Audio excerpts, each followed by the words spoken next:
नमस्कार दोस्तों, आप सभी लोगों का हमारे चैनल पर स्वागत है। जैसा कि आप लोग जानते हैं, संविधान भारतीय संविधान पढ़ाना स्टार्ट किए हैं। तो संविधान कौन कहाँ से लिया गया है वो आपको बता चुके हैं। अब आपकी अगला क्लास स्टार्ट है भाग। ज यहाँ पे भाग, जैसे कि पहला भाग है भाग एक। हम लोग आज भाग एक स्टार्ट करेंगे। भाग एक में दिया है संघ एवं उसके राज्यों का क्षेत्र।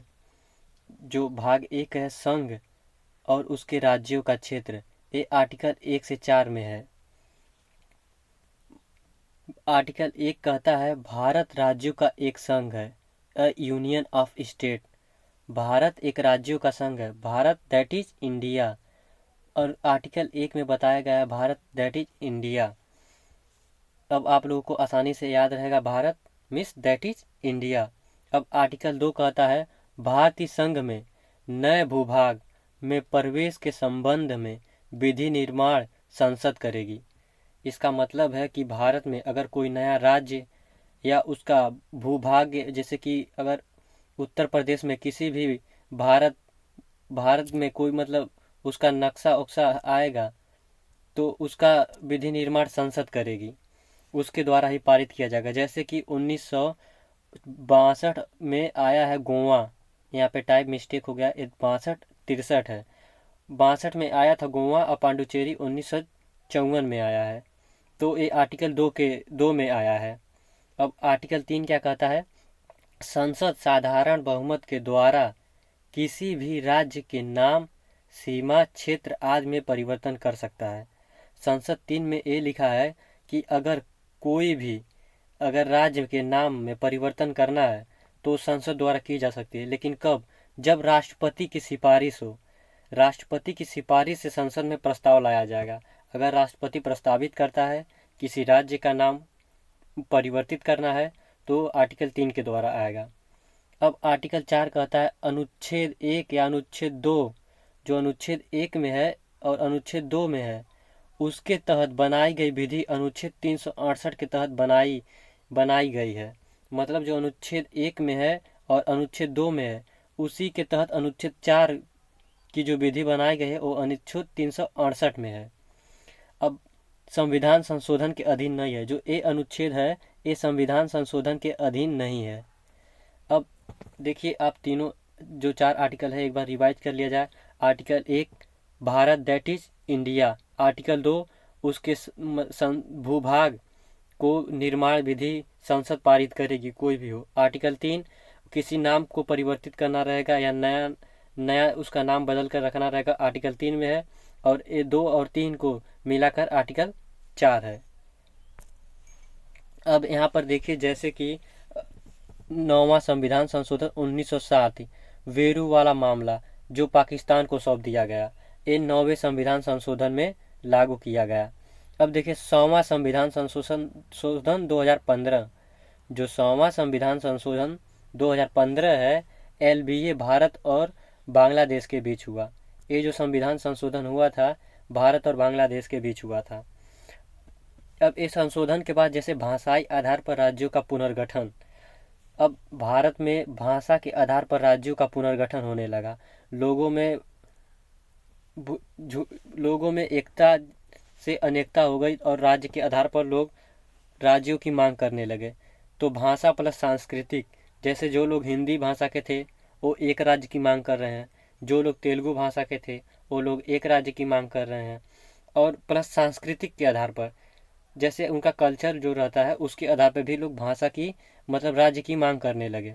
अब संविधान सभा 27 नवंबर 1947 को न्यायमूर्ति एस के धर की अध्यक्षता में धर आयोग का गठन किया गया। संविधान सभा देखिए ये जो है बहुत इम्पोर्टेंट है।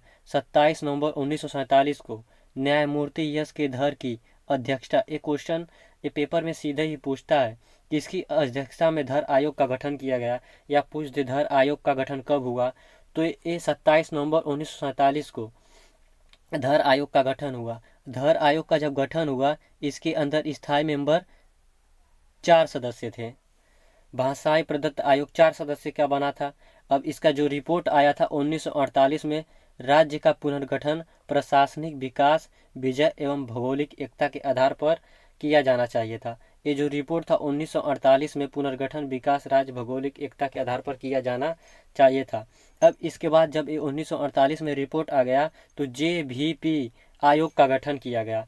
JVP मतलब होता है, जैसे जवाहरलाल नेहरू जी से, V से वल्लभ भाई पटेल हो गया, और P से पटजी सीतारमैया हो गए। ये 3 लोगों का एक गठन किया गया और ये गठन हुआ 1948 में। इस रिपोर्ट का समर्थन किया गया था। किसने किया था इस रिपोर्ट का समर्थन? धर आयोग का समर्थन हुआ। कब? 1 अप्रैल 1949 में किया गया था। अब तेलुगु भाषाइयों ने भाषा के आधार पर अलग राज्य की मांग कर दी। पोड्जी श्री रामकुल्लू के नेतृत्व में यह शुरू किया गया। जो ये रामकुल्लू ने के नेतृत्व में जब स्टार्ट हुआ तो ये एक अनशन पे बैठे थे, मतलब जैसे धरना कह सकते हैं।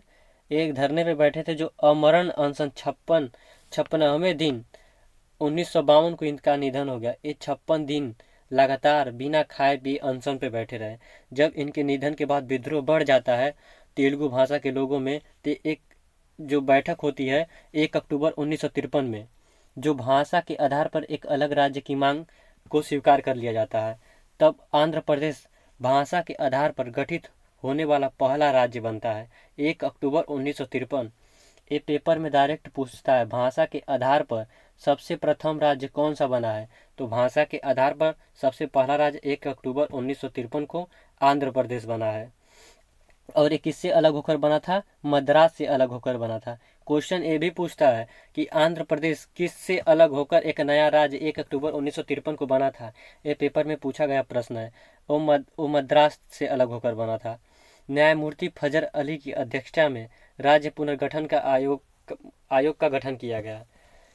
और ये 1953 में चर्चित राज फजल अली आयोग का गठन किया गया, जो कि बहुत ही चर्चा में रहा उस समय।